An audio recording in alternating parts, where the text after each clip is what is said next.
প্রথম প্রশ্ন হলো, এতেকাফ ভেঙে যায় কি কি কাজ করলে? রমজানের তারাবির টাকা উল্লেখ করে মসজিদে টাকা তোলা হয়, এটা শরিয়া দৃষ্টিকোণ থেকে সঠিক কিনা? কোন কোন সম্পদে জাকাত দিতে হবে এবং কত শতাংশ করে জাকাত দিতে হবে? শবে কদর পাওয়ার সহজ উপায় কি? শবে কদরের নামাজও দোয়া আছে কিনা? রমজানে ফজরের নামাজ পড়ে ঘুমায় কেন সবাই, যেখানে অন্যদিন সমূহে ফজরের নামাজ পড়ে ঘুমাতে নিষেধ করা হয়েছে? ঈদের নামাজ ও ঈদের দিনের সুন্নাহ সমূহ জানতে চাই। রমজানে কবরের আযাব মাফ করা হয়। প্রশ্ন হলো, কোনো এমন ব্যক্তি মারা গেল যে জাহান্নামী ছিল, তাহলে সেও কি রমজানের বদলতে আযাব থেকে মুক্তি পাবে? নারীদের জন্য রমজানে এমন বিশেষ কি আমল আছে যা আখিরাতে মুক্তির পথ হবে? ইফতারের অনেকে অসুস্থ, এমত অবস্থায় ইতিকাফে বসা জরুরি নাকি পরিবারের খেয়াল রাখা জরুরি? রমাদানের অর্ধেকের বেশি দিন অতিবাহিত হয়ে গেছে, বাকি অর্ধেকেরও কম সময় আমাদের সামনে আছে। এমনিতেই কিয়ামত যত নিকটবর্তী হবে সময়ের বারাকাহ তত কমে যাবে। নবী সাল্লাল্লাহু আলাইহি সাল্লামের হাদিসে সেরকম ভবিষ্যৎবাণী করা হয়েছে। তাকারাবাজ জামান, মাস সপ্তাহের মতো দ্রুত পার হয়ে যাবে, বছর মাসের মতো অতিবাহিত হয়ে যাবে। এভাবে প্রতিটা সময় দিন যত অতিবাহিত হবে তত সংকীর্ণ হয়ে যাবে, সময়ের বারাকা খুঁজে পাওয়া যাবে না। দেখতে দেখতে দিন পার হয়ে যাবে, দিন পার হয়ে রাত চলে আসবে, রাত পার হয়ে সকাল চলে আসবে। এভাবে জীবনটা খুব দ্রুততার সাথে ক্ষয় হয়ে শেষ হয়ে যাবে। আর মূল্যবান এবং দামি সময়গুলো আরও দ্রুততার সাথেই শেষ হয়। তো রমাদান মাসের যে দিনগুলো অতিবাহিত হয়ে গেছে, এই দিনগুলো এত দ্রুততার সাথে অতিবাহিত হয়েছে যে আমরা অনেকে ভালো করে টেরও পাই নাই যে কখন রমজান শুরু হলো, আবার শেষ হওয়ার দিকেও গড়িয়ে পড়েছে। তো এই জন্য আমল আগামীকাল করব, পরশু করব, সামনের সপ্তাহে করব, শেষ 10 দিন করব, লাইলাতুল কদরে করব, এরকম কোনো অপেক্ষায় না রেখে বরং আমল যখন আল্লাহ তাআলা তৌফিক দিয়েছেন, নিজের ভিতরে বোঝ হয়েছে, যখন রমজানের ফজিলত এবং মর্যাদার কথা অনুভব করতে পেরেছি, উপলব্ধি করতে পেরেছি, তখন থেকেই আমল শুরু করা দরকার। আল্লাহ রাব্বুল আলামিন আমাদেরকে রমাদানের অবশিষ্ট প্রতিটা মুহূর্তকে সর্বোচ্চ কদর করার তৌফিক দান করুন। প্রিয় ভাইরা আমার, রমাদানের এই ফজিলতের এবং মর্যাদাপূর্ণ এই সময়গুলো যদি আমরা সঠিকভাবে কাজে না লাগাতে পারি, তাহলে সেটা আমাদের জন্য চরম হতভাগ্যের কারণ, এবং সেটা নবী আলাইহিস সালামের অনেকটা বদদোয়ার কারণ হতে পারে, যেটা অত্যন্ত ভয়াবহ ব্যাপার। আর এই সুযোগ হাতছাড়া হওয়ার পর আর জীবনে কোন সুযোগ আসবে? এই রমজান আবার 11 মাসের আগে আর আসবে না। সারা বছর 11 মাসের অন্য কোনো সময়ের আমলে রমজানের সাথে তুলনাযোগ্য না। এজন্য এই মাসের অতিবাহিত হওয়া দিনগুলোর যে ক্ষতি হয়েছে, যে ঘাটতি হয়েছে, যতটুকু আমি পিছিয়ে পড়েছি, সেটাকে পুষিয়ে নেওয়ার জন্য এখন থেকে সংকল্প করি, শপথ করি, পণ করি, নিয়ত করি। আল্লাহ আমাদেরকে তৌফিক দান করুন। রমাদানের অবশিষ্ট দিনগুলোর মধ্যে সবচেয়ে গুরুত্বপূর্ণ আমলের নাম হলো এতেকাফ, যেটা রমাদানের শেষ দশকে করতে হয়। এতেকাফ অবশ্য রমজানের প্রথম দশক, মাঝের দশক, এই দিনগুলোতেও করা যায়, একদিন 2 দিনও করা যায়, কিন্তু মাসনুন যে এতেকাফ নবী করিম সাল্লাল্লাহু আলাইহি সাল্লামের রমাদানে, সেই প্রতিষ্ঠিত সুন্নাহ নবী সাল্লাল্লাহু আলাইহি সাল্লামের রমাদানে, সেটি হলো রমজানের শেষ দশকে এতেকাফ করা। শেষ দশকের ইতিকাফ সম্পর্কে মা আয়েশা রাদিয়াল্লাহু তাআলা আনহা বলেছেন, কানা নবী সাল্লাল্লাহু আলাইহি ওয়াসাল্লাম ইয়াতাকিফুল আশরাল আওয়াখির মিন রমাদান হাত্তা তাওয়াফাহুল্লাহ। নবী করিম সাল্লাল্লাহু আলাইহি সাল্লাম রমাদান ফরজ হওয়ার পর থেকে নিয়ে যে রমজানের শেষ 10 দিন ইতিকাফ করতে শুরু করেছেন, তার ওয়াফাত পর্যন্ত, মৃত্যু পর্যন্ত প্রত্যেক বছর তিনি রমজানের শেষ 10 দিন ইতিকাফ করেছেন। এবং আবু হুরায়রা রাদিয়াল্লাহু তাআলা আনহু বর্ণিত আরেকটি হাদিস থেকে আমরা জানতে পারি যে নবী সাল্লাল্লাহু আলাইহি সাল্লাম তার জীবনে প্রত্যেক বছর রমজানের শেষ 10 দিন ইতিকাফ করেছেন, আর জীবনের সর্বশেষ রমজান যেটি ছিল, সেই রমাদানে তিনি 20 দিন ইতিকাফ করেছেন। যে আমলটি প্রিয় নবী সাল্লাল্লাহু আলাইহি সাল্লাম জীবনে কোনো বছর, কোনো রমজানে একবারও ছাড়েননি, আমাদের সমাজে বেশিরভাগ মানুষের জীবনে সেই আমলটি জীবনে একবারও করা হয়নি। এর চেয়ে বড় দুর্ভাগ্যের বিষয় আর কি হতে পারে? এর চেয়ে বড় হতভাগ্যের বিষয় আর কি হতে পারে? চরম শত্রুর সাথেও তো মানুষের এই বৈপরীত্য থাকে না। এরকম বৈপরীত্য নবী সাল্লাল্লাহু আলাইহি সাল্লামের সাথে আমাদের আচরণগত, আমলগত বৈপরীত্য আমরা সৃষ্টি করে ফেলেছি। এই জন্য আমরা নিয়ত করে নেই, আল্লাহ রাব্বুল আলামিনের কাছে তৌফিক কামনা করি, আমরা ইনশাআল্লাহ রমজানের শেষ 10 দিন ইতিকাফ করব। ইতিকাফ মানেটা কি? ইতিকাফ শব্দের অর্থ কোথাও নিজেকে আবদ্ধ করে ফেলা, নিজেকে বন্দী করে ফেলা। ইতিকাফের মূল কথা হলো রমাদানের এই দিনগুলোতে যখন আমরা ইতিকাফ করবো, এই দিনগুলোতে আল্লাহর ঘরে, মসজিদে নিজেকে আটকে ফেলা, আবদ্ধ করে ফেলা। দুনিয়ার মানুষের কাছে মানুষ বিভিন্নভাবে চাইতে পারে। চাওয়ার চরম সীমা হলো, চাওয়ার সর্বোচ্চ লেভেল হলো যে কারোর গেটে গিয়ে বসে পড়া, পাঁও ধরে বসে পড়া, যে না দেওয়া ছাড়া যাচ্ছি না, যে কোনোভাবে আদায় করার জন্য পণ করা। আল্লাহ রাব্বুল আলামিনের কাছে আমরা সারা বছর দোয়া করি, মুনাজাত করি, চোখের পানি ফেলি, তৌফিক অনুযায়ী কম বা বেশি, কিন্তু এতেকাফের এই আমলের মাধ্যমে মূলত আল্লাহ রাব্বুল আলামিনের ঘরে এসে কাঁথা বালিশ নিয়ে গাঠি বস্কা নিয়ে আমরা একরকম বসে যাই আল্লাহর ঘরে, যে আল্লাহ তোমার মাগফিরাত নিয়েই আমি যাব। কোনো মানুষের গেটে দুয়ারে বা পাও জড়িয়ে খুঁটি গেড়ে বসে যেয়ে যেরকম মানুষ চায়, সেই চাওয়ার ফলে সাধারণত মানুষ খুব কমই বিফলে যায়। ঠিক একইভাবে আল্লাহর ঘরে এতেকাফ করতে এসে একদম খুঁটি গেড়ে বসে যাওয়াটা এরকম চাওয়া অনেকটা। এই চাওয়ার ভিতরে অবর্ণনীয় এক তৃপ্তি আছে, এই চাওয়ার মধ্যে অন্যরকম এক আবেগ আছে, ভাব আছে। এই আবেগটা উপলব্ধি করার তৌফিক যাদের হয়েছে তারা জীবনে কখনো এতেকাফ ছাড়তে খুব কষ্ট হয়, এতেকাফের স্মৃতি তারা ভুলতে পারেন না। প্রিয় ভাইরা আমার, গোটা পৃথিবীর হাজার হাজার সৃষ্টি আল্লাহর, এগুলো আমাদেরকে, আমাদের মনোযোগকে, আমাদের ফোকাসকে নানা দিকে বিক্ষিপ্ত করে রেখেছে। সোশ্যাল মিডিয়ার এই যুগে, বিশেষ করে অনলাইনে বিচরণের এই সময়টাতে আমাদের মনোযোগ হাজার হাজার জিনিস নিয়ে যাচ্ছে। আমরা যখন সোশ্যাল মিডিয়া স্ক্রল করি, আমাদের সামনে কোনো একটা পোস্ট আসে, আমরা এই পোস্টটা দেখব কি দেখব না সিদ্ধান্ত নেই। স্ক্রল করে যাওয়ার পর বা স্ক্রল করে যদি কোনো পোস্ট সামনে আসে, আমরা যদি সেটা দেখি, তখন রিয়্যাক্ট করব কি করব না সেখানে আমরা মনোযোগ দেই। কোনো পোস্ট আমাদের হাসি উদ্রেক করে, কোনোটা আমাদের কান্না পাইয়ে দেয়, কোনোটা দেখে আমাদের হয়তো বিরক্ত লাগে, কোনোটা দেখে আমাদের ভালো লাগে। আমাদের অনুভূতি, আমাদের আবেগ, আমাদের সিদ্ধান্ত, এগুলো এত ভাগে বিভক্ত যে পরিপূর্ণ আল্লাহ রাব্বুল আলামিনের প্রতি মনোযোগী হওয়ার সুযোগ, পরিপূর্ণ আল্লাহর দিকে ফোকাস দেওয়ার সুযোগ, আল্লাহর দিকে ফোকাস তো অনেক পরের বিষয়, নিজের নফসের প্রতি ফোকাস দেওয়া, নিজের ভালোর চিন্তা করার সুযোগটা আমাদের দিন এবং রাত 24 ঘন্টা আমরা ব্যয় করে একটু বের করতে পারি না। বেশিরভাগ মানুষ শেষ কবে নিজেকে নিয়ে ভেবেছেন, বয়স কত হয়েছে, গন্তব্য কোথায়, আমার কোথায় যেতে হবে, আমি কি আসলে জান্নাতে যেতে পারবো, আমি যে ট্র্যাকে আছি সেই ট্র্যাকের শেষ মাথা কি জান্নাত নাকি জাহান্নাম, আমার নিজের কল্যাণের জন্য আমি ভাবনার সুযোগ পর্যন্ত পাই না। আমরা এত ব্যস্ত, এই বস্তুবাদী পৃথিবী আমাদেরকে এত এঙ্গেজ করে ফেলেছে, এত ব্যস্ত করে ফেলেছে, নিজের জন্য সময় দেওয়ার সুযোগটা আমাদের নাই। আমরা ব্যস্ত, আমাদেরকে জিজ্ঞেস করা হয় কেন ব্যস্ত, আমাদের কেরিয়ারের জন্য ব্যস্ত, আমাদের নিজের উন্নতির জন্য ব্যস্ত, আমাদের সামাজিক অবস্থানের জন্য ব্যস্ত। অথচ এই সব ব্যস্ততার আড়ালে আমাদের নিজের অনন্ত অসীমকালের যাত্রার, আমাদের রবের এই বিষয়গুলোর প্রতি ফোকাস বা মনোযোগ দেওয়ার সুযোগ আমাদের হয় না। এই বাস্তবতায় এই ইতিকাফ আরও বেশি আমাদের জীবনে রিলেভেন্ট এবং গুরুত্বপূর্ণ। এরকম বিক্ষিপ্ত মনোযোগ যখন কোনো সমাজে চরম আকার ধারণ করে, আমরা 2 রাকাত নামাজ পরিপূর্ণ মনোযোগের সাথে, দুনিয়ার কোনো দিকে মনোযোগ যাবে না, পরিপূর্ণ আল্লাহর দিকে মনোযোগ থাকবে। আল্লাহ বলেছেন আকিমিস সালাতা লিযিকরি, তোমরা সালাত কায়েম করো আমার স্মরণের জন্য। আল্লাহ বলেছেন তার স্মরণের জন্য সালাত কায়েম করতে, নামাজ আদায় করতে। এখন আল্লাহর স্মরণ যেন হয়, এটা নামাজের উদ্দেশ্য। তারপর নামাজের মধ্যে আল্লাহর স্মরণ থাকবে। এখন আমাদের নামাজের অবস্থা হয়েছে এমন যে আল্লাহ ছাড়া সব কিছু স্মরণ হয়। 2 রাকাত নামাজ শুরু থেকে শেষ পর্যন্ত পরিপূর্ণভাবে পড়ব, কিন্তু মনোযোগ আল্লাহ ছাড়া অন্য কোনো দিকে যাবে না। এই চ্যালেঞ্জ আমরা কয়জন মানুষ নিতে পারবো? কয়জন মানুষ আমরা এই চ্যালেঞ্জ নিয়ে সফল হতে পারবো?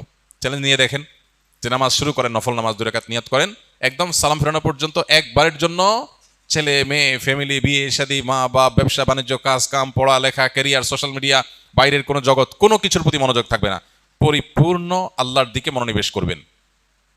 এরকম 2 রাকাত নামাজ পড়া সহজ না কঠিন দেখেন চিন্তা করে, প্রিয় ভাইরা আমার।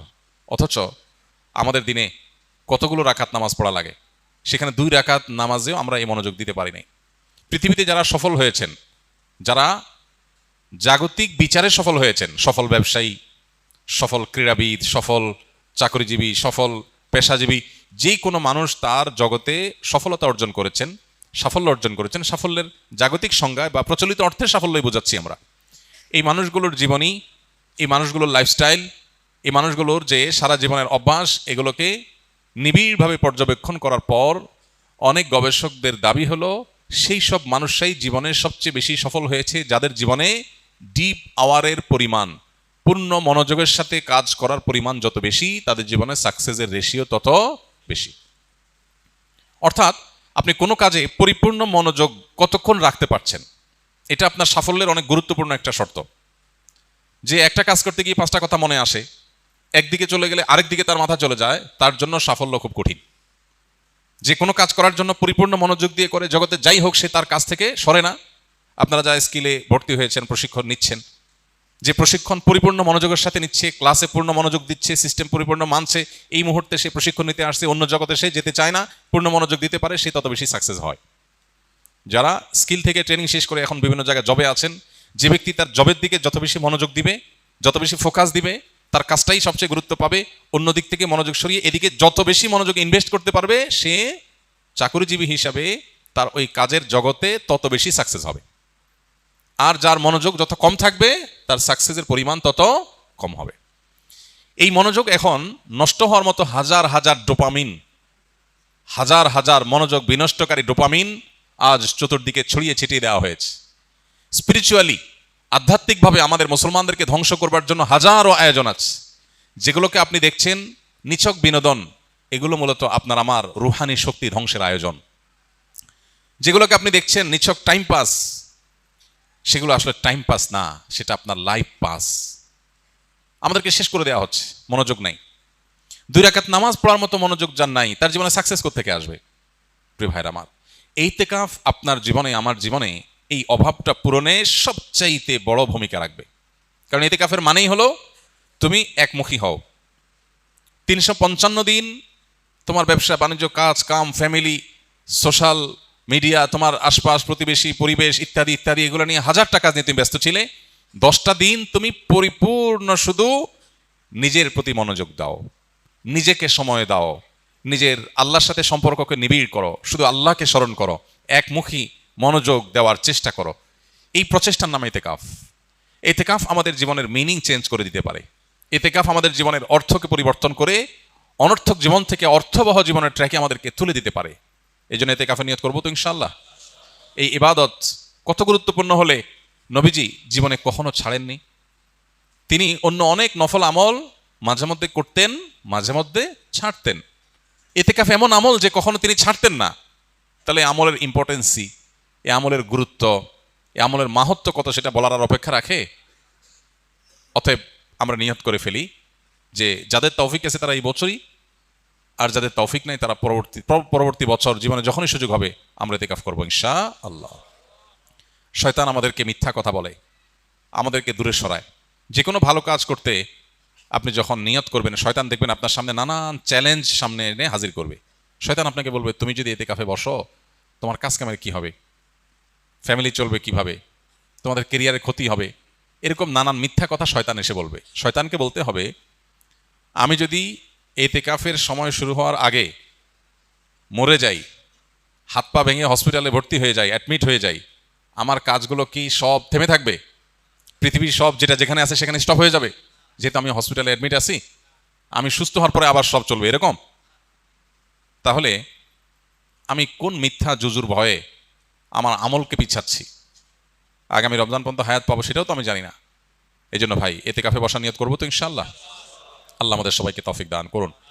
ইতিকাফে যারা বসবেন তাদের উদ্দেশ্যে বলতে চাই যে ইতিকাফে বসে সোশ্যাল মিডিয়া, ফেসবুক স্ক্রল অথবা মোবাইলে অতিরিক্ত ব্যস্ততা, আড্ডা, এগুলো বাদ দিয়ে পরিপূর্ণ আল্লাহর স্মরণ, দোয়া, রোনাজারি, কোরআন তেলাওয়াত, লম্বা লম্বা রাকাতে নফল নামাজ, ওয়াজ নাসিহা, দ্বীনি বই পুস্তক পড়া এবং বেশি বেশি আল্লাহর স্মরণ করা, এগুলোর মধ্য দিয়ে এই 10টা দিন কাটাবার চেষ্টা করি। আমাদের অভ্যাস খারাপ হয়ে গেছে, আমরা আল্লাহর দিকে মনোনিবেশ করে দীর্ঘ সময় থাকতে পারি না। এই জন্যই আমাদের ট্রিটমেন্ট হলো একটা লম্বা পিরিয়ড, এই 10 দিনের পুরো সময়টা নিজের বিরুদ্ধে যুদ্ধ করা, সংগ্রাম করা, অভ্যাসটাকে পরিবর্তন করার চেষ্টা করা। এটাই আমাদের দুনিয়া এবং আখিরাতের সাফল্যের অন্যতম সিক্রেট হিসেবে কাজ করবে। আল্লাহ রাব্বুল আলামিন আমাদের সবাইকে নবী সাল্লাল্লাহু আলাইহি সাল্লামের হারিয়ে যাওয়া অবহেলিত এই আমলটিকে পুনরায় জীবিত করার তৌফিক দান করুন। মসজিদে মসজিদে ইতিকাফের জন্য সিরিয়াল পড়ার কথা, ইতিকাফের জায়গা পাওয়া যাওয়ার কথা না, কিন্তু দুর্ভাগ্য আমাদের মুসলমান সমাজে ইতিকাফ করার জন্য লোক পাওয়া যায় না। লোক পাওয়া যায় না, 2 জন 1 জন 3 জনের বেশি লোক পাওয়া যায় না। গড়ে প্রত্যেকটা মসজিদে 2-3 জনের বেশি মানুষ ইতিকাফে বসানো যায় না, অথচ পুরো মহল্লাতে শত শত মানুষ বসবাস করছে। সবাই ব্যস্ত, সবাই ব্যস্ত। ব্যস্ততার এই মিথ্যা আমাদের শয়তান সারা জীবন দেখিয়ে যাবে, মনে রাখবেন। আপনার সামনে যেদিন মালাকুল মউত হাজির হয়ে যাবে সেদিন আপনার কোনো ব্যস্ততার অজুহাত কুলাবে না। জীবনের এই সুযোগ আমি আবার পাবো সে গ্যারান্টি আমার হাতে নাই। অনেক মানুষ ছিলেন আমাদের সাথে গত রমজানে, এই রমজানে নাই তারা আমাদের সাথে। অতএব জীবনের সকল ব্যস্ততাকে ঠেলে দিয়ে ইতিকাফে বসার নিয়ত করবো ইনশাআল্লাহ। কারোর যদি এমন হয় যে তিনি মসজিদে বসে কাজ না করলে, ইতিকাফের মধ্যে কাজ না করলে তার ফ্যামিলির রুটি রুজির ব্যবস্থা হবে না, এরকম সিরিয়াস লেভেলের গরিব যদি হয়, তাহলে মসজিদে বসে এমনকি মালামাল কেনাবেচা লাগলে ওলামা একরামের ফতোয়া আছে যে মালামাল বাইরে রেখে মসজিদে বসে সাথে কেনাবেচা সাধারণত জায়েজ নাই। ইতিকাফকারী ব্যক্তির জন্য জায়েজ আছে যে বাইরে মালামাল থাকবে, তিনি ভিতর থেকে এটার কাজ করবেন, এখান থেকে পরিচালনা করবেন। যদি সেটা নিরুপায় লেভেলের হয়, একান্ত আর্জেন্ট কিছু হয়, সেটা তার জন্য করার সুযোগ আছে। আমরা অনেকে এতেকাফকে অহেতুক ভয় করি। আমরা মনে করি এতেকাফ মানে বোবার মতো বসে থাকতে হবে, 10 দিন কোনো কথাই বলা যাবে না। এরকম না। আপনার ফ্যামিলির খোঁজখবর আপনি নিতে পারবেন। খোঁজখবর নেওয়া এক জিনিস, আর খাজুরিয়া আলাপ আরেক জিনিস। খাজুরিয়া আলাপ করা যাবে না। প্রয়োজনীয় কথা, কারোর অসুস্থতা আছে তার খোঁজখবর নিলেন, কোনো প্রয়োজন আছে এটা সম্পর্কে গাইড করলেন, এগুলো আপনি করতে পারবেন। যারা এতেকাফে আছেন তারা নিজেরা আলাপ করতে পারবেন। আমাদের মধ্যে সব ক্ষেত্রেই প্রান্তিকতা। কিছু মানুষ আছে এতেকাফে বসে আড্ডা মারে, আর কিছু মানুষ মনে করে এতেকাফে বসলে বোবা হয়ে যেতে হয়। বোবা হওয়ারও নির্দেশ নাই, আবার আড্ডা মারারও অনুমোদন নাই, বরং প্রয়োজনীয় কথা বলা যাবে। কিন্তু বেশিরভাগ সময়গুলো আল্লাহর ইবাদত দিকে মনোযোগ দিতে হবে। রব্বে কারীম আমাদেরকে এমন এতেকাফের তৌফিক দান করুক যে এতেকাফের স্বাদ মৃত্যু পর্যন্ত প্রতি রমজানে আমাদেরকে এতেকাফ করতে বাধ্য করে দেয়। জাযাকুমুল্লাহ খাইর। চলুন যে সমস্ত প্রশ্ন আসছে আমরা সংক্ষেপে কিছু প্রশ্ন উত্তর দেওয়ার চেষ্টা করি। প্রথম প্রশ্ন হলো, এতেকাফ ভেঙে যায় কি কি কাজ করলে? এতেকাফ ভেঙে যায় এতেকাফ করার পর কেউ যদি মসজিদ থেকে শরিয়া গ্রাহ্য ওজর ছাড়া বের হয়ে যায়। আপনি এতেকাফ করতে আসছেন, এতেকাফ করতে আসার পরে আপনি বাইরে চলে গেছেন, একটু মার্কেটিং করা দরকার ঈদ সামনে, তাহলে আপনার এতেকাফ ভেঙে যাবে। শরিয়া গ্রাহ্য ওজর কি? আপনি ওয়াশরুমে যাওয়া লাগছে, এই জন্য আপনি যেতে পারেন, ওয়াশরুমে যেতে পারেন। আর ওয়াশরুমে যেও আপনি আড্ডাবাজি করতে পারেন না। ওয়াশরুমে গেলেন, যে সেখানে আপনার দোস্তের সাথে দেখা, আরে দোস্ত কিরে কি অবস্থা, আপনি এতেকাফে আছেন, এটা আপনি করতে পারেন না। দ্রুততার সাথে ওয়াশরুমের কাজ সেরে চলে আসবেন। এর বাইরে মসজিদে যাওয়ার আমাদের নেসেসারি একেবারে খুব না হলে নয়, এরকম আমাদের ইম্পর্ট্যান্ট নিড বা প্রয়োজন আর কি আছে? খাওয়া দাওয়া আছে। খাওয়া দাওয়া আজকের যুগে বিশেষ করে এমন জায়গা খুব কম আছে যেখানে খাবার মসজিদে দিয়ে যাওয়ার মতো ব্যবস্থা একেবারে নাই। এরকম মানুষ খুবই কম। বাসা বাড়িতে লোকজন আছে, কেউ না কেউ খাবার দিয়ে যেতে পারে, কাউকে রিকোয়েস্ট করলেও কেউ দিয়ে যেতে পারে। অতএব এরকম ব্যবস্থা যদি থাকে তাহলে খাবারের জন্য বাইরে যাওয়া জায়েজ নাই। হ্যাঁ, কারোর যদি এরকম হয় অবস্থা যে তার খাবারের জন্য কেউ খাবার এনে দেওয়ার মতো নাই, তাহলে এরকম নিরুপায় যদি কেউ সত্যিই হয়, এরকম কোনো মসজিদ থাকে যে আশপাশে কোনো মানুষজন নাই, বাসা থেকে খানা আনার মতো কোনো মানুষ নাই, তাহলে তিনি খাবারের জন্য যেতে পারবেন, খেয়ে আবার চলে আসবেন। খাইতে গিয়ে আবার বাসায় আরেকটা খাজুরি আলাপ করতে পারবেন না। একবেলাকে আরেকবেলা খাবার সাথে নিয়ে আসলেন, এইভাবে না হলে নয়। এরকম নিড থাকলে শুধু বাইর হতে পারবেন। এছাড়া যদি তিনি বাইর হন তাহলে তার এতেকাফ ভেঙে যাবে। আর এমনিতে কিছু কাজ আছে যেগুলোর কারণে এতেকাফ ভাঙবে না, কিন্তু এতেকাফের কোয়ালিটি কমে যাবে, এতেকাফের গুণগত মান নিচে নেমে যাবে। সেগুলো কি? সেগুলো হলো, এতেকাফে বসে আপনি শুধু ঘুমায় কাটালেন, 355 দিন অনেক কাজ কাম, অনেক ব্যস্ততা, ঠিকমতো ঘুমাইতে পারেন না। এই 10 দিন সুযোগ পাইছেন যে আলহামদুলিল্লাহ ডিস্টার্ব করার কেউ নাই, বাচ্চা নাই, বউ নাই, কেউ নাই, ঝামেলা নাই, ক্লায়েন্ট নাই, একটু মন মতো ঘুমাইলাম, তাহলে এতেকাফটা অর্থহীন হলো, এতেকাফটা ঘুমের জন্য না। আবার আপনি এমন করলেন যে অন্য সময় বন্ধু বান্ধবের সাথে এত আড্ডা মারার সুযোগ পান না, 2-4 দোস্ত মিলে একসাথে কোনো এক মসজিদে এতেকাফে বসলেন, এবার একেবারে চুটিয়ে আড্ডা মারলেন। এগুলো এতেকাফের কোয়ালিটিকে নষ্ট করে দিবে। আর যদি আপনি ভারসাম্যের সাথে একান্ত প্রয়োজনীয় আলাপ করলেন আর বাকি সময় বাড়িতে মগ্ন থাকলেন, সেটা অর্থবহ এতেকাফ হবে। আল্লাহ আমাদেরকে ভালো করে এতেকাফ করার তৌফিক নসিব করুন। এতেকাফের ক্ষেত্রে আমাদের মধ্যে যে ভুল ধারণা আছে সেটা দূর করতে হবে। প্রান্তিকতা যেটা আছে সেটা দূর করতে হবে। আমি আমার ছাত্র জীবনে একবার এতেকাফে বসছিলাম, মনে আছে, বহু বছর আগে। তো যেখানে এতেকাফে বসেছি, আমার সাথে এক বৃদ্ধ মানুষ বসছিলেন এতেকাফে। তো শীতের সময় ছিল তখন, রমজান, অনেক শীত, মসজিদে একটু ঠান্ডা বেশি। আমি হঠাৎ করে দেখি যে মুরব্বী নাই। তো দেখলাম মুরব্বী কই গেল, ওয়াশরুমে গেলে তো এত সময় লাগার কথা না। পরে তাকায় দেখি যে মসজিদের সামনে বাইরে ঘাস বিছানো মাঠ, উনি ওখানে রোদ পোহাইতেছেন। পরে বললাম, মসজিদে বললাম, চাচা এতেকাফ অবস্থাতে রোদ পোহাতে বাইরে যাওয়া যাবে না। তো উনি খুব জোরে ধমক দিলেন। আমি ছোটো ছিলাম, মাদ্রাসায় পড়ি তখন। বলছে, হ্যাঁ তোমার মাথা, এতেকাফ ভাঙা এত সোজা মিয়া? আমি কি কারোর সাথে কথা বলতেছি? আমি রোদ পোহাইতেছি। তো এরকম ধারণা আমাদের সমাজে অনেকের মধ্যে আছে। আরেকজনকে আমি দেখছি, আমার মসজিদে উনি এতেকাফ করতে আসছেন, পরে হঠাৎ দেখি নাই, অনেকক্ষণ পরে আসছে, কেউ কই আসেন, বলে আমি ধান রোদ দিতে গেছিলাম, ধান শুকাইতে গেছি। ধান টান শুকায় আবার উনি চলে আসছেন এতেকাফে। তো যদি কারোর এরকম নিড থাকে যে তার বাহিরে কাজ করতে হয়, যেমন অফিসে জব করতে হয়, তার ছুটি নাই, কোনোভাবে ছুটি ম্যানেজ করতে পারেন নাই তিনি, তাহলে তিনি নফল এতেকাফ করতে পারেন। কিভাবে? মসজিদে গাট্টি বসকা থাকলো, যখন বাইরে চলে গেলেন তার এতেকাফ শেষ হয়ে গেল। যখন ঢুকলেন, যতক্ষণ থাকলেন ততক্ষণ এতেকাফের নিয়ত করে থাকলেন। রাতের ইবাদতটা মসজিদে ভালোভাবে হয় বাসার চাইতে, সেই নিয়তে থাকলেন, এটা হতে পারে। কিন্তু সুন্নাহ মাসনুন যে এতেকাফ, সেটা হলো পরিপূর্ণ সময়টা, দিনরাত পুরোটা সময় মসজিদে থাকা। শবে কদরের নামাজ ও দোয়া আছে কিনা? শবে কদরের অন্যতম আমল হলো রাতে দাঁড়িয়ে ইবাদত করা, নামাজ পড়া। এই জন্য আমরা লাইলাতুল কদরে ইনশাআল্লাহ তৌফিক অনুযায়ী দুই রাকাত করে করে লম্বা লম্বা কেরাত, লম্বা লম্বা রুকু, লম্বা লম্বা সিজদা দিয়ে খুব মনোযোগের সাথে দীর্ঘ সময় নিয়ে আমরা নামাজ আদায় করার চেষ্টা করব। এটাই হলো লাইলাতুল কদরের নামাজ। এর কোনো রাকাত সংখ্যা নাই যে এত রাকাত পড়তে হবে, যার যতটুকু তৌফিক হয়, 2 রাকাত, 4 রাকাত, 6 রাকাত, 8 রাকাত, তারাবির পরে রাতভর আমরা সে নামাজগুলো পড়তে থাকবো ইনশাআল্লাহ। নামাজের পাশাপাশি লাইলাতুল কদরে করার জন্য স্পেশাল আমল নবী করিম সাল্লাল্লাহু আলাইহি সাল্লামের পক্ষ থেকে রেকমেন্ডেড আমল একটাই আছে, সেটা হলো মায়েশা রাদিয়াল্লাহু তাআলা বর্ণিত হাদিসে যে দোয়ার কথা আমরা জানি, সেটা হলো আল্লাহুম্মা ইন্নাকা আফুউন তুহিব্বুল আফওয়া ফাফু আন্নি। হে আল্লাহ, আপনি ক্ষমাশীল, ক্ষমাশীলতাকে পছন্দ করেন, অতএব আমাদেরকে ক্ষমা করে দিন। এই দোয়া বেশি বেশি করে করা। এর বাইরে আমরা জিকির আসকার, তাসবিহ, কোরআন তেলাওয়াত, দোয়া, রোনাজারি এগুলোর মাধ্যমে পুরো রাত অতিবাহিত করার চেষ্টা করবো ইনশাআল্লাহ। নামাজের ক্ষেত্রে বিশেষ কোনো নামাজ নাই যে লাইলাতুল কদরের এরকম এত রাকাত নামাজ, প্রথম রাকাতে অমুক সূরা এতবার, তমুক সূরা এতবার, এরকম কোনো বিশেষ নিয়ম নাই। বরং অন্য যে কোনো নামাজের মতো যে কোনো সূরা দিয়ে আমরা নামাজগুলো পড়তে পারি। শবে কদর পাওয়ার সহজ উপায় কি? শবে কদরের রাত যেহেতু একেবারেই চূড়ান্তভাবে ফিক্সড কোনো রাত নয়, সেজন্য শবে কদর পাওয়ার উপায় হলো রমজানের শেষ দশকের প্রত্যেকটা রাতে ইবাদত করা। প্রত্যেকটা রাতে ইবাদত করার যদি সুযোগ না হয়, তাহলে কমপক্ষে বেজোড় রাতগুলোতে ইবাদত করা। নবী সাল্লাল্লাহু আলাইহি ওয়াসাল্লাম বলেছেন, তাহাররাউ লাইলাতুল কদরি ফিল বিত্রি মিনাল আশরিল আওয়াখিরি মিন রমাদান। রমজানের শেষ দশকের বেজোড় রাতগুলোতে তোমরা কদর তালাশ করবে। তার মানে এর মধ্যে যে কোনোটা হতে পারে। আল্লাহ তাআলা বিষয়টাকে উজ্জ্বল রেখেছেন কেন? হাফেজ ইবনে হাজার আসকালানী রাহমাতুল্লাহ আলাইহি, বিশ্ববিখ্যাত হাদিস ব্যাখ্যাতা, হাদিস বেত্তা, তিনি সহিহ বুখারীর বিখ্যাত ব্যাখ্যা গ্রন্থ ফাথুল বারীতে লিখেছেন যে আল্লাহ রাব্বুল আলামিন লাইলাতুল কদর নির্দিষ্ট একটা রাতকে ফিক্সড করে না দিয়ে, এই যে শেষ দশক আবার বেজোড় রাতগুলোর মধ্যে সম্ভাবনা বেশি, এটা করেছেন যাতে করে আমরা বেশ কয়েকটা রাত ধরে ইবাদত করতে পারি। এখন মনে হতে পারে এটা তো আমাদের কষ্ট হচ্ছে, আমাদের জন্য বোঝা হলো, ফিক্সড হলে তো আমাদের জন্য সহজ হয়ে যেত। মরার পর যখন আমল নামা হাতে পাবো, তখন মনে হবে ইস, এই লাইলাতুল কদর আল্লাহ শেষ 10 রাতের মধ্যে রেখেছেন, পুরো রমজানে রাখতেন তাহলে 30 রাত ধরে ইবাদত করতে পারতাম। কারণ তখন লাভটা চোখে আসবে এবং দেখা পড়বে। এই জন্য লাইলাতুল কদরের জন্য শেষ রাতে বেশি বেশি ইবাদত করতে হবে। এটা হলো লাইলাতুল কদর পাওয়ার সহজ উপায়। আরেকটা সহজ উপায় আছে, সেটা হলো যে এতেকাফ, যেটা এতক্ষণ বললাম। আপনি মসজিদে দিয়ে এতেকাফ করেন, তাহলে লাইলাতুল কদর পাওয়াটা এমনিতেই সহজ হয়ে যাবে।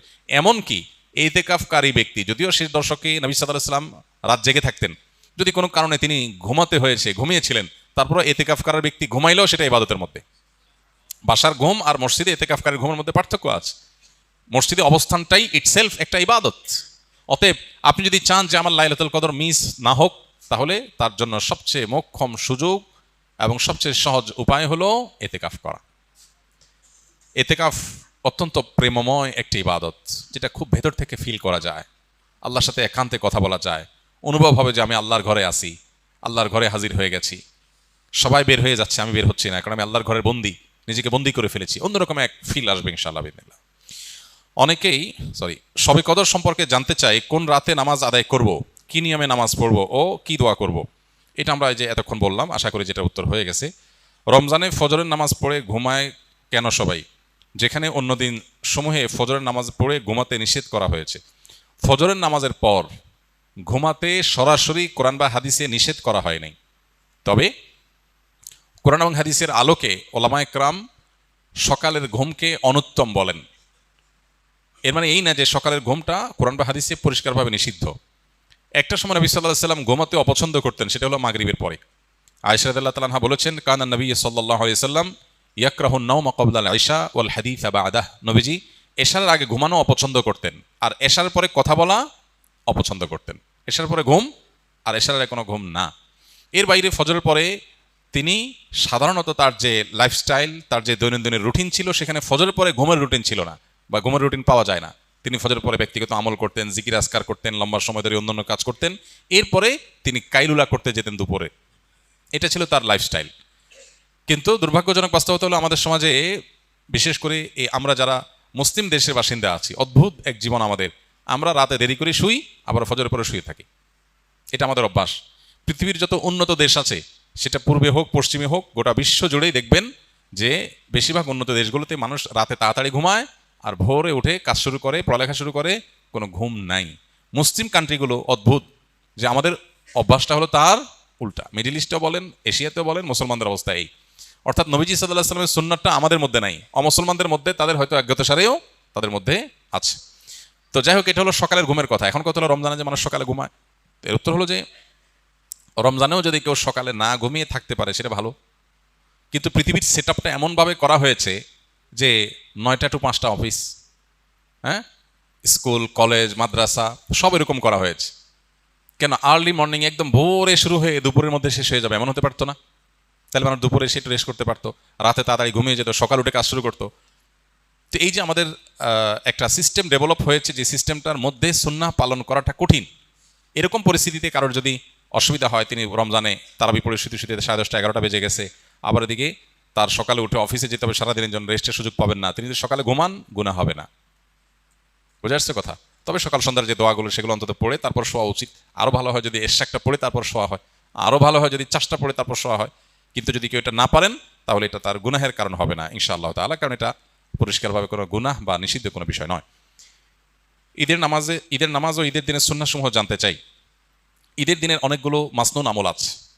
এর মধ্যে সবচেয়ে বেশি পরিমাণে যে আমলটি করতে হয় ঈদকে কেন্দ্র করে সেটা তাকবীর পাঠ করা, আল্লাহু আকবার, আল্লাহু আকবার, লা ইলাহা ইল্লাল্লাহ, আল্লাহু আকবার, আল্লাহু আকবার, ওয়ালিল্লাহিল হামদ। ঈদুল ফিতরে এটা শুরু হয় হলো ঈদের চাঁদ দেখা যাওয়ার পর থেকে নিয়ে ঈদের নামাজ পর্যন্ত। আর ঈদুল আজহাতে শুরু হয় হলো জিলহজ মাসের চাঁদ দেখা যাওয়ার পর থেকে নিয়ে কোরবানি পর্যন্ত, অর্থাৎ 10 দিন পর্যন্ত। তো এটা হলো সবচেয়ে কমন সুন্নাহ এবং বেশি পরিমাণে করার জন্য। এমনকি ঈদগাহে আসার সময় তাকবীর বলতে বলতে আসা, ঈদগাহে এসেও বেশি বেশি করে তাকবীর পাঠ করা, এটা হলো ঈদের মাসনুন আমল। আর এর বাহিরে ঈদের আরও অনেক সুন্নাহ আছে, যেমন ঈদ উপলক্ষে উত্তম পোশাকটা পরিধান করা। উত্তম পোশাক, নতুন না কিন্তু, যে কয়টা আছে এর মধ্যে সবচেয়ে ভালোটা পরা হলো মোস্তাহাব বা উত্তম। ঈদ উপলক্ষে আরেকটা গুরুত্বপূর্ণ আমল হলো আর্লি মর্নিং ঘুম থেকে ওঠা ঈদের দিন, ফজর নামাজ মহল্লা মসজিদে জামাতের সাথে পড়া। এই সুন্নাত সবচেয়ে বেশি খেলাফ হয় আমাদের, কারণ চান রাত আমাদের অনেক কেনাকাটা করা লাগে, অনেক ফুর্তি ফার্তা করা লাগে, মহিলাদের অনেক গোছগাছ করা লাগে, এগুলো করতে করতে দেরি হয়ে যায়। ওই দিন ফজরে মুসল্লি থাকে সবচাইতে কম। পুরো রমজান জুড়ে মুসল্লি যা থাকে ঈদের দিন তার চাইতে পরিমাণে অনেক কম থাকে। এটা হলো আমাদের একটা ত্রুটি। ঈদের দিনের আরেকটা গুরুত্বপূর্ণ আমল হলো উত্তম রূপে গোসল করা, আরেকটা আমল হলো মেসওয়াক করা, আরেকটা আমল হলো সুগন্ধি ব্যবহার করা, হ্যাঁ, আরেকটা আমল হলো ঈদুল ফিতর যদি হয় তাহলে সেক্ষেত্রে কিছু খেজুর টেজুর বা মিষ্টি মুখ করে তারপর ঈদগাহে আসা। ঈদের আরেকটা সুন্নত হলো এক রাস্তায় আসা আরেক রাস্তায় যাওয়া। ঈদের অনেকগুলো সুন্নাহ আছে যে সুন্নাহগুলো আমরা পালন করার মাধ্যমে ঈদটা অর্থবহ হয়ে উঠবে। ঈদকে কেন্দ্র করে অনেক অনাচারও আছে, যেমন ঈদকে কেন্দ্র করে দেখা যায় গান বাজনার ভিতরে ডুবে যায় মানুষ, হ্যাঁ, ঈদের আনন্দ করতে গিয়ে নামাজের খবর নাই। এগুলো যেন না হয় একজন মুসলমানের ঈদে, সে জিনিসটা আমাদের খেয়াল রাখতে হবে। আমি একজন জেনারেল কোরআনের শানে নজুল ও সংক্ষিপ্ত ব্যাখ্যা জানাও বোঝার জন্য কোন কিতাবটি সংরক্ষণ করলে ভালো হয় দয়া করে জানাবেন। অনেকগুলো তাফসির আছে, আপনি যদি বিস্তারিত জানতে চান তাহলে সেক্ষেত্রে তাফসির ইবনে কাসির আছে, তাফসির মারুফুল কোরআন আছে। আর যদি খুব সংক্ষেপে আকারে জানতে চান তাহলে ইবনে কাসিরের অনেকগুলো সংক্ষিপ্ত ভার্সন আছে, মারুফুল কোরআনের সংক্ষিপ্ত ভার্সন আছে। তারপরে আমাদের অনেক ওলামা ইকরাম, তাওজিল কোরআন আছে, তাফসির জাকারিয়া আছে, অনেকগুলো তাফসির কিতাব আছে। যার যেটা সহজ মনে হয় সে সেটা তার সংগ্রহে রাখতে পারেন। বরং একটা দীর্ঘ তাফসির আর একটা সংক্ষিপ্ত তাফসির থাকলে ভালো হয়। সময় অনুযায়ী দীর্ঘ তাফসিরটা সময় নিয়ে পড়ে পড়ে জীবনে একবার হলেও শেষ করা দরকার। ইফতারের অনেকে অসুস্থ, এমত অবস্থায় ইতিকাফে বসা জরুরি নাকি পরিবারের খেয়াল রাখা জরুরি? পরিবারের যাদের অসুস্থ, এমন অসুস্থতা যে তাকে আপনি টেক কেয়ার না করলে আর টেক কেয়ার করার মতো নাই এবং সে অসুস্থ অবস্থায় কষ্ট পাবে, তাহলে সেক্ষেত্রে আপনি তাকে টেক কেয়ার করবেন। আর যদি এমন হয় যে না আপনি ছাড়া আরও টেক কেয়ার করার লোক আছে বা টেক কেয়ার না করলে তার যে অনেক অসুবিধা হবে তা না, তাহলে সেক্ষেত্রে আপনি ইতিকাফ করলেন আর তার টেক কেয়ারের জন্য ব্যবস্থা নিলেন, খোঁজখবর নিলেন, সেটা আপনার জন্য উত্তম হবে। এটা ভ্যারি করে অবস্থার উপরে। এরপরে প্রশ্ন হলো রোজা রেখে কোন আমলগুলো করলে সওয়াব সবচাইতে বেশি? রোজা রেখে সবচেয়ে গুরুত্বের সাথে যে বিষয়টা খেয়াল করা দরকার সেটা হলো সকল প্রকার গুনাহ থেকে বেঁচে থাকা। সকল প্রকার গুনাহ থেকে বেঁচে থাকা। আমি রোজা আসি, আমি গীবত করবো না, আমি রোজা আসি ঝগড়া করবো না, আমি রোজা আসি গালমন্দ করবো না, আমি রোজা আসি মিথ্যা কথা বলবো না, আমি রোজা আসি হারাম কোনো জিনিস ফেসবুকে, ইউটিউবে, মোবাইলের বাইরে, অফলাইনে, অনলাইনে কোনোভাবে দেখবো না। এই জিনিসটা হলো রোজার মধ্যে সবচাইতে গুরুত্বের সাথে আমাদের করা দরকার। আমরা বেশিরভাগ মানুষ নফল আমল করি, ফরজের খবর নাই। আমরা কোরআন তেলাওয়াত করি, আমরা ওয়াজ শুনি, আমরা জিকির আজকার করি, কিন্তু আমি মোবাইলে হারাম জিনিস দেখি, ভিডিও দেখি, মিউজিক শুনি, ইচ্ছায় অনিচ্ছায় আমার জ্ঞাতসারে অজ্ঞাতসারে গুনাহ করি। তাহলে আমার রোজার পুরো ফজিলতটা নষ্ট হয়ে যায়। এই জন্য নবী সাল্লাল্লাহু আলাইহি ওয়াসাল্লাম বলেছেন, রব্বা সাইমিন লাইসা লাহু মিন সিয়ামিহি ইল্লাল জু', বহু রোজাদার আছে রোজা থেকে উপোস থাকা ছাড়া তার কোনো উপকার হয় না। সেজন্য এই জিনিসটা খেয়াল করা দরকার। আর এর পাশাপাশি নফল আমলের ভিতরে সবচেয়ে বেশি করণীয় কোনটা, যদি সেটা বলেন তাহলে বলবো রমজান মাসে কোরআনে কারীমের প্রতি আমাদের বিশেষ গুরুত্ব থাকা উচিত। এর বাইরে দোয়াটা বেশি বেশি পরিমাণে করা দরকার আমাদের। রমজানের তারাবির টাকা উল্লেখ করে মসজিদে টাকা তোলা হয়, এটা শরিয়া দৃষ্টিকোণ থেকে সঠিক কিনা? এটা আমরা এর আগে বারবার বলেছি, তারাবিতে বিশেষ করে হাফেজরা কোরআন তেলাওয়াত শুনিয়ে টাকা গ্রহণ করা জায়েজ নাই, দেওয়াও জায়েজ নাই। হ্যাঁ, হাফেজরা যেহেতু রমজানের মসজিদে তারা শুধু তারাবি না ওয়াক্তিয়া নামাজও তাদের পড়াইতে হয়, সেক্ষেত্রে ওয়াক্তিয়া নামাজের ইমাম হিসেবে তাদেরকে নিয়োগ দিয়ে নিয়মতান্ত্রিকভাবে বেতন দেন, বোনাস দেন, সেটা ঠিক আছে, এবং সেটার জন্য টাকা নিলেও অসুবিধা নেই। রমজানের শেষ দশকে ইতিকাফে বসতে ইচ্ছুক কিন্তু মসজিদে খাবার পৌঁছানোর মতো লোক নাই, এটা আমরা উত্তর বলে ফেলেছি ইতিমধ্যে। রমজানে কোনো ব্যক্তি হঠাৎ এমন অসুস্থ হয়ে গেল যে সাহারি খেয়ে রোজা রাখতে পারবে না, সেক্ষেত্রে ওই ব্যক্তির রোজার কাফারা কি হবে? কারোর যদি আসলে রোজা রাখার মতো সামর্থ্য না থাকে তাহলে তার কাফারা হবে যে তিনি এই রোজার জন্য পরবর্তীতে রোজা রাখবেন। আল্লাহ বলেছেন, ফামান কানা মিনকুম মারিদান আও আলা সাফারিন ফাইদ্দাতুম মিন আইয়ামিন উখার, যে ব্যক্তি অসুস্থ হবে অথবা সফরে থাকবে সে অন্য সময় সে রোজা রেখে দিলে আদায় হয়ে যাবে, গুনাহ হবে না। কিন্তু অসুস্থতাটা এমন লেভেলের অসুস্থতা হইতে হবে যে এই অসুস্থ অবস্থায় তার রোজা রাখার কোনো সুযোগ নাই, রাখলে তার জীবনহানি বা অসহনীয় কষ্ট হবে। হালকা একটু জ্বর হলো, একটু সর্দি হলো, একটু পেট খারাপ হলো আর এমনি রোজা ভেঙে ফেললাম, এই ঠুনকো অজুহাত রোজা ভাঙা যাবে না। নারীদের জন্য রমজানে এমন বিশেষ কি আমল আছে যা আখিরাতে মুক্তির পথ হবে? রমজান মাসে আমাদের জন্য সবার জন্য যে কমন আমল আছে, সকল গুনাহ থেকে বেঁচে থাকা, চোখের গুনাহ, কানের গুনাহ, মনের গুনাহ, এগুলো থেকে বেঁচে থাকা, এটা নারী পুরুষ সকলের জন্য প্রযোজ্য। এটা রমজানের সবচেয়ে গুরুত্বের সাথে আমাদের করা উচিত। তাকওয়া চর্চার মাকসাদই হলো এটা। এর পাশাপাশি কোরআনে কারীমের তেলাওয়াতে বেশি মনোযোগ দেওয়া দরকার। মা বোনরা বাসাবাড়ির কাজের জন্য তারা অনেক সময় ধরে কাজে ব্যস্ত থাকতে হয়, সেজন্য তারা ওই কাজের ফাঁকে ফাঁকে জিকির, আসকার, তাসবিহ, দুরুদ, আল্লাহর স্মরণ, এই জিনিসগুলো তারা বেশি বেশি করে করতে পারেন। এবং যত ব্যস্ততায় থাকুক না কেন, ইফতারের বেশ কয়েক মিনিট আগে সব কাজ বন্ধ করে দোয়ায় মনোনিবেশ করা, সাহারির সময় থালা বাসন নিয়ে ব্যস্ত না হয়ে কিছু সময় দোয়ায় মনোযোগ দেওয়া, আমলে মনোযোগ দেওয়া দরকার। বাকি সময়গুলোতে কাজ করলেও আল্লাহ জিকির স্মরণ থাকলে আল্লাহ তাআলা ইনশাআল্লাহ পূর্ণ আজর দিবেন। তাছাড়া তারা অন্যদের রোজার ব্যবস্থা করতে, ইফতারের ব্যবস্থা করতেছেন, সেজন্য বিপুল পরিমাণ সওয়াব মা বোনরা অর্জন করতে পারেন যদি নিয়ত করেন, আশা করেন আল্লাহর কাছে, ইহতিসাবুল আজর করেন যে আল্লাহ আমি ফ্যামিলির সবার ইফতার ব্যবস্থা করছি, যে ব্যক্তি রোজাদারকে ইফতার করা সে তার পরিমাণ সওয়াব পায়, আপনি আমাকে সওয়াব দিয়েন, সে আশা যদি থাকে আশা করে তিনি সে আজরও আল্লাহর কাছ থেকে পেয়ে যাবেন। রমজানে কাজা হওয়া রোজা মা বোনরা কখন রাখা সর্বোত্তম হবে? সবচেয়ে উত্তম হলো শাওয়ালের মধ্যে রেখে ফেলা, যত আগে রাখা যায়। যদি সেটা না রাখা যায় পরবর্তী রোজার আগে আগে রেখে ফেলা উচিত। আয়েশা রাদিয়াল্লাহু তাআলা আনহা তার ভাঙতি যে রোজাগুলো হতো সেগুলো তিনি পরবর্তী রমজানের আগে শাবান মাসে রেখে ফেলতেন। তিনি এর মধ্যে রাখতে পারতেন না কেন? কারণ নবী সাল্লাল্লাহু আলাইহি ওয়াসাল্লাম তার সাথেই থাকতেন, এবং নবী সাল্লাল্লাহু আলাইহি ওয়াসাল্লাম সাথে থাকার কারণে, স্বামীর সাথে থাকার কারণে স্বামীর হাজত বা প্রয়োজনকে মাথায় রেখে তিনি রোজা রাখতে সুযোগ পেতেন কম। এদিকে শাবান মাসে নবীজি বেশি বেশি নফল রোজা রাখতেন, ওই সুযোগে তিনি তার রোজাগুলো রেখে ফেলতেন। এজন্য শেষ সময় হলো পরবর্তী রমজানের আগে। কোনো কারণে যদি সেটাও কেউ না পারে তারপরে রাখলেও আদায় হয়ে যাবে। রমজানে কবরের আযাব মাফ করা হয়। প্রশ্ন হলো, কোনো এমন ব্যক্তি মারা গেল যে জাহান্নামী ছিল, তাহলে সেও কি রমজানের বদৌলতে আযাব থেকে মুক্তি পাবে? রমজানে কবরের আযাব বন্ধ থাকে এই কথা সঠিক না। কোরআন বা হাদিসে এরকম কোনো কথা নাই যে রমজান মাসে কবরের আযাব স্টপ হয়ে থাকে। এরকম কোনো হাদিস বা আয়াত পাওয়া যায় না, সহিভাবে সাব্যস্ত হয় না। তো এটা ঠিক, রমজানের আরও অনেক ফজিলত আছে। অতএব কবরের আযাব রমজান উপলক্ষে স্টপ হয়ে থাকে, রমজান গেলে আবার শুরু হয়ে যায়, এই কথা লোকমুখে প্রচলিত, বহুল প্রচলিত একটি বিষয়, কিন্তু এটা কোরআন বা হাদিসের আলোকে সাব্যস্ত নয়। কোন কোন সম্পদে জাকাত দিতে হবে এবং কত শতাংশ করে জাকাত দিতে হবে? খুবই গুরুত্বপূর্ণ এবং মৌলিক একটা প্রশ্ন।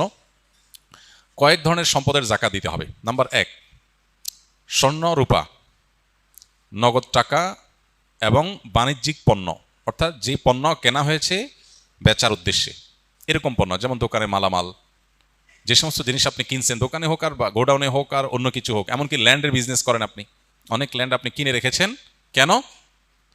আপনার উদ্দেশ্য হলো এটা আপনি বিক্রি করবেন, অর্থাৎ এটা আপনার বাণিজ্যিক পণ্যের অন্তর্ভুক্ত। এরকম যদি হয় তাহলে সেক্ষেত্রে এই সকল পণ্যের জাকাত দিতে হয়। এই সব পণ্য এবং এই সব জিনিস, অর্থাৎ নগদ অর্থ, স্বর্ণরূপা এবং আপনার বাণিজ্যিক পণ্য, নগদ অর্থ, স্বর্ণরূপা, এই সব সম্পদের জাকাত দিতে হয় বছরে একবার 2.5% করে।